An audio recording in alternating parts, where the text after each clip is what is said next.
Hey, what's going on, everyone? I am back for another Slim Sports interview. And as always, I'm your host, Jay Slim.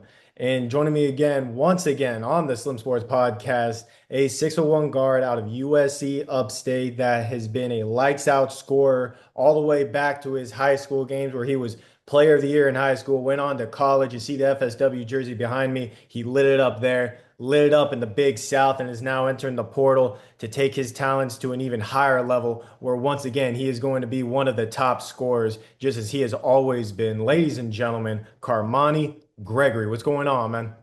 Going on, man? I just want to say thank you for having me on again. Second time on here. I'm excited, man. Appreciate you.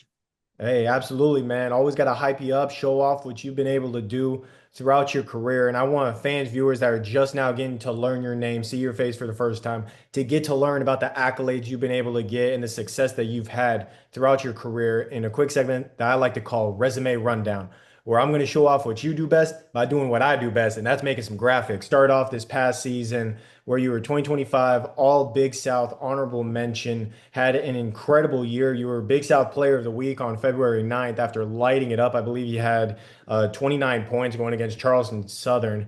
Preseason, people were expecting big things out of you, and obviously you made good on it. You were preseason All Big South team selection there as well, and you ended up leading Upstate in points per game, assists per game. You were second on the team in three-pointers made for a Big South team that really had a very talented defensive presence. You guys allowed the fourth fewest points in very tough Big South conference, also fourth in rebounds, second in blocks. So obviously a whole lot of talent on this team. You obviously leading the way as a second year player for the Spartans, knowing Coach Marty Richter's system and what you are able to really contribute, bring to the table, so to speak. Talk to me real quick going into this season. Obviously, you get that recognition being a preseason All Big South selection. How would you say both your game and your role grew this past season for Upstate? Yeah, it was definitely similar to how it was first year, but I would just say this year, Marty just expected more. Coaches expected more. My teammates that came back with me expected more, and yeah, pretty much my role was to basically be the leader, not even just the main scorer, main passer, whatever, just the main leader. And whatever that came in, whether it was one game scoring, one game getting people involved, like whatever they need me to do that game, that's it. That was my role. Absolutely. And you were able to help lead them to a very strong start this year in non-conference action where you guys ended up getting big time wins over Fresno State, Coastal Carolina. You guys hung in tough with Nebraska to where you guys were very close to winning that game. I believe you went off for 20 points in that game as well. Talk to me real quick about the hot start that you guys got off to this past season in non-conference action and how you would say everything just kind of clicked early on. Yeah, it was like good seeing it click early on because as you see, most, especially with the portal and stuff, most teams don't click till later because we're just getting to play with new teammates and stuff. But yeah, it was fun. Like especially like you said, winning Coastal Carolina in overtime and like those games like that, those really like help bring us together because those overtime wins, like you tired and this and that, but one person hit a big shot, another person hit a big shot. Like it was a fun experience, and especially playing Nebraska as well. Even though we lost, like even losing by I think it was less than 10, whatever. Like we still came back and we fought. Like that showed us that we can hang with anybody. As you see, Nebraska just lost yesterday. They were they were great this year, and just seeing a big team like that and seeing what we could do, that really put a lot of confidence in us. Absolutely. They made it to the Sweet 16. Congrats to them. Yeah. And you yourself, I mentioned before, you had 20 points against them. You had 15 against Fresno State. I believe you guys went against North Carolina and you were able to compete with them, go out there, make a couple of shots on some future NBA draft picks coming up this year. Talk to me real quick about those big time games, like Nebraska, UNC, Fresno State. These are, Power Five conference teams that you're going against, and you're still able to treat them like any other opponent, have that confidence, go out there and put up the numbers that you did. How would you say those early performances in the season really helped set the tone for you to go off and have an all-conference year? Yeah, I mean, even those games, I didn't even have my best like shooting performances or like whatever. But like I said, I was still able to do my part, whether that's, but like I said, that's leading them, just keeping the guys together when you're losing in North Carolina's gym. The gym is already loud and everything. Like things get tough, and like I said, it was my job to bring them together, and like, hey, we good. Like, don't worry about the crowd. Don't worry about what's going on. Let's just keep playing. And like that's what really carried on to like in conference. We still had tough games. We had games where we came back and won, and tough losses as well. But like I said, that's what helped me. Just being a leader, being able to talk and all that. Like my game gonna speak for itself at the end of the day. As long as I got all 4 or 5 with me on the court, like we good.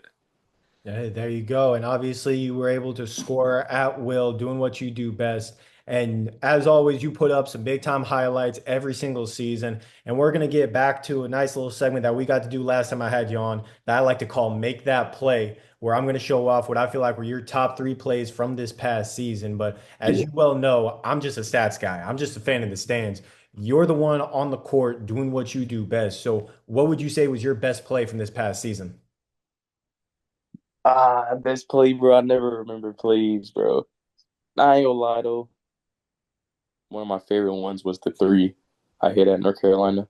I hit it on the big. Like I said, I didn't score too much that game, but I went on like I got like 2 or 3 buckets in a row, and like that feeling, that adrenaline was pumping. But I had Vassar, is that his name? I don't know, the 7 footer. I had did a tween cross, step back three. That jump felt great. Like Oh, it yeah, just that. playing in that crowd is great. That one was close to being in my top three, but just the situations and what you were able to do in these top three are why they are on my list. But that one actually, in all honesty, was, I believe, at four, just barely dropped out. Yeah, actually, Because okay. That I'm gonna do the lefty at one though. That's probably my lefty versus Longwood. it was That's that the that's game-winning that's my shot. that's my favorite play. Was that the game-winning shot? Yeah, it was. Yeah, I think I made it with like I don't know how much time was left, but yeah, it put us up like 2 or 4 or something like that. It was an one. Okay. That one actually is at number two on my list, and I'll explain number one here in a bit. But Okay.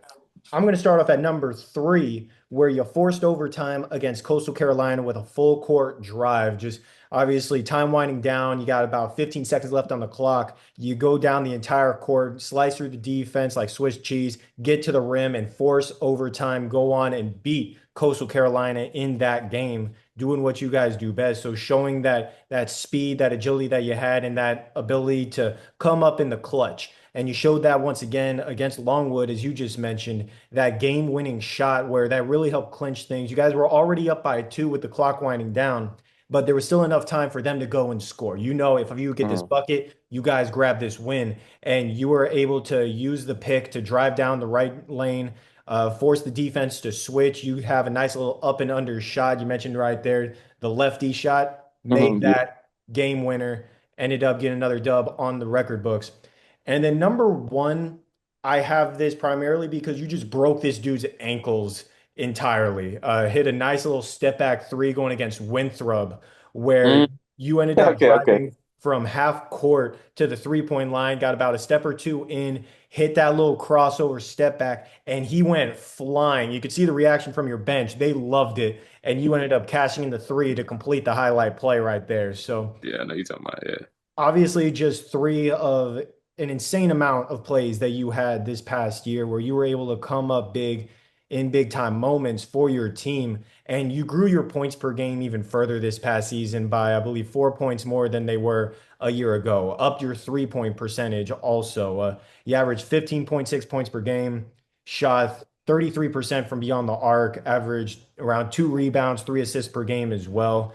Going against Youngstown State, you had 26 points, shot 60% from the field there. Nebraska, I mentioned the 20 points you had. You also added on 4 assists. And then Charleston Southern, an overtime win against them, as well as your former teammate, Reese Jones, got to shout him out. You put up 29 points on them with 5 rebounds and 7 assists. So definitely lit up the stat sheet throughout the year. Talk to me real quick about the consistency for you, upping that 3 point percentage, upping your field goal percentage, your numbers overall. I know you're a guy, firsthand, I've seen you in the gym getting those workouts in all the way back to your redshirt year. Yeah. Talk to me real quick about the consistency that really developed for you throughout this season to where you feel like you were able to hit that next gear compared to a year ago. Yeah, definitely, definitely all in the off season. Like I knew what I had to work on. I knew my percentages were terrible. Like I know I'm a way better shooter than that. It just didn't fall. Just some bad games. You go 0 for 5 and no stack, whatever, whatever. But like you just said, like that consistency and work ethic I had since my redshirt year, I still have that now. Like I never lost that, and I plan on not losing it. So like I just in the off season, I knew what I had to work on, and I grinded every day. Like I knew what I was supposed to do, and I just didn't stop. And then like shoot, if you work hard every day at it, that consistency just builds up over time. Hey, absolutely, man. And you are one to always get that work in, day out, doing whatever you can to always find ways to improve. And I've talked a lot about your offensive numbers, but I mentioned when I was introducing you that the defense for this team was towards the top in multiple categories in the Big South. You guys were fourth in Big South in points allowed per game, fourth in rebounds, second in blocks. Big man who also has some FSW roots, Jafeth Martinez, who was with you this year. He was one of the top guys in the conference when it came to blocks per game. And Hmm. Marty Richter, I know for a fact, is very big on defense, as well as you know, having played for him over the past 2 years, all the way back to his FSW days when he was with Drake before going to Upstate. He has always been a very defense first type of guy to where, we got to make sure that we stop these guys in order to win these games. Talk to me real quick about the improvement on the defensive side of the ball for you guys this year to where you guys were able to hold off opponents and even when the shot wasn't falling, still be able to have these close games. Yeah, defensive presence was needed. I feel like every team needs a rim protector of some sort. But and that was another part of my job as well, like getting everybody to talk and everybody to call out screens, like the little details that all matter, rotated.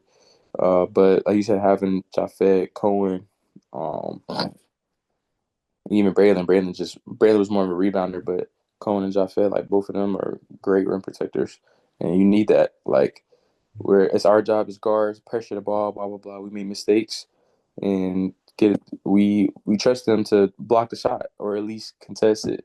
Like that trust is what's needed if you want to have a good defensive team. Obviously, you guys were able to be one of those top defensive teams in the Big South Conference, even though the record overall didn't go the way you guys wanted it to. A 13 and 19 overall record, 5 and 11 in Big South action. But I mentioned before, you did get those big time wins over Fresno State, 67 to 66, came out on top there. Coastal Carolina in overtime, 85 to 78. And then going against Charleston Southern, where you had your, career game, or this past season. Got that overtime win, 86 to 81, going against them as well. And you yourself, I mentioned before, you earned all Big South honors. You were an honorable mention for the all conference teams. And you had, I believe it was 6 games in conference action where you had 20 plus points. And obviously the assist numbers, the 3-point percentage, being one of the best guards overall in that conference, despite the rough record at the end. How would you say that you were able to really help this team improve this past year to where you can look back and say, not only did I get that honor as being an all conference guy, but I earned that honor? Yeah, shoot, same thing, just bro. The leadership aspect, being able to have, I guess, hard to have new guys come in and then them being able to trust you because they don't know you, they don't know what the system is, blah blah blah. So just having them come in, have them respect me, and just having Marty behind me, like he let me go do my thing, and he told me like it's the ship is gonna sail as far as you take us. So I just took that, had the chip on my shoulder, and just did whatever I could, man. Did the best I could. I definitely don't have no regrets. Like, yeah, record, it is what it is. You win some, you lose some. But I feel like as a team, I think we did good overall. Absolutely. I mean, very tough competition. You talk about High Point, obviously, who ended up winning the conference. They went off and had a big win over Wisconsin, doing what they do, gave Arkansas a run for their money. So obviously, a very tough conference where you guys were still able to put up points, lock down some of their top scorers, doing what you do best. And now you're entering the transfer portal. You're already in the transfer portal, so to speak, and you're looking to continue your career at the next level for you. Find a way to continue to grow, even though, obviously Upstate did a lot of great things for you. Shout out to Marty Richter and his staff and everything they were able to do, obviously. But talk to me real quick about your expectations in the transfer portal and how you would describe your style of play as far as how it can help contribute to winning for whatever team looks to bring you in.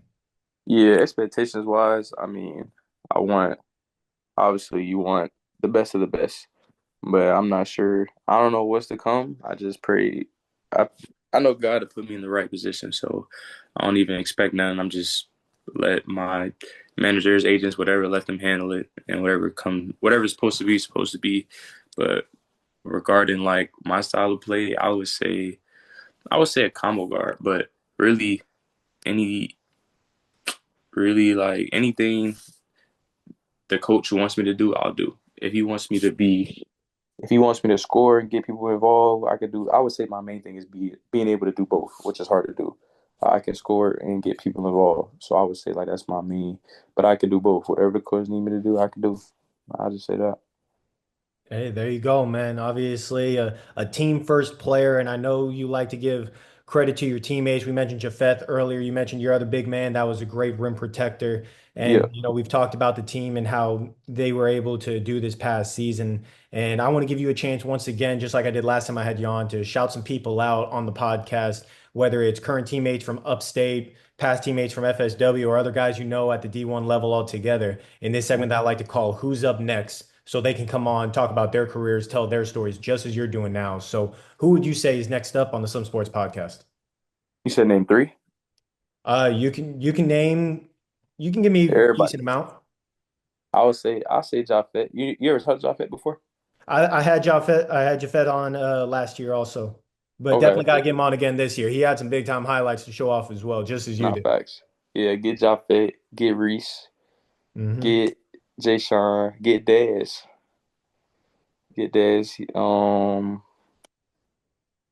Shoot, all the FSW guys. You already got Evans. Who else was on there? AJ. I think AJ is last year. Yeah, get all the FSW guys. We got to keep that FSW lineage, man. Hey, absolutely. I've had pretty much all of those guys on already. I believe Dez is the only one I haven't had on. Definitely got to get him on too. Yeah, He just that's entered the portal as well, as I'm sure you saw. So definitely bright future for him ahead. Same thing with yourself and all those guys. You already know they got spots on the Slim Sports podcast locked up. Definitely going to get them all on to tell their stories, just as you've been able to do today once again. And now that we've talked about who's up next, got to talk about what's next. Obviously, we know your agents and managers are handling the transfer portal as far as where you're looking to continue your career, trying to find that best spot for you to be able to enhance your game even further. But how are you looking to approach this off season in order to improve your game even more? What part of your game do you feel like needs to be looked at specifically for you to improve on so you can take another step next year to where you're not just all conference once again, but also being able to lead your team, hopefully to March Madness? yeah. One of the things I got to do the most is just watch film. Like literally, just watch as much film as possible. Being able to break the game down in that aspect, and like the game has slowed down, but I want it even slower. Just like everything, like towards the end, like you just said, those last couple conference games and stuff, that's when I really felt like it slowed down. And then like my stats, not necessarily proved it, but like my stats were better because of it, because everything just felt easier, smoother. So definitely watch as much film as possible and get in even better shape because I want to be able to play my game and pick up full court. Like that's my I want to be I want to be the best two-way player I possibly can. So that for sure. Everything else, like I said, get a bunch of shots, dribbling. That's just the regular. But really getting in shape and watching film, I would say. Hey, there you go, man. Definitely can't wait to see what next season has in store for Karmani Gregory. Continue to do what you do best. And if you get in even better shape, and manage to go even further with your career, man, future is going to be bright for whatever team decides to add you to their program. And hopefully you guys can get that shot at March Madness where you can light it up, cross some people over and break some more ankles on the biggest stage, man, just as I know you are Oh, able to do, man. So beyond blessed to always get you on the podcast, man. You know you are as part of the Slim Sports family as it gets. Obviously, with the FSW background that we got, knowing each other for quite a few years now. I feel old, man. I really do with this podcast, but it is what it is because of guys like yourself, man. So thank you so much for hopping on once again for the Slim Sports podcast. sure, man. I appreciate it, man. And keep doing it. I love what you're doing. Keep doing it, never stop, man. I appreciate you having me on.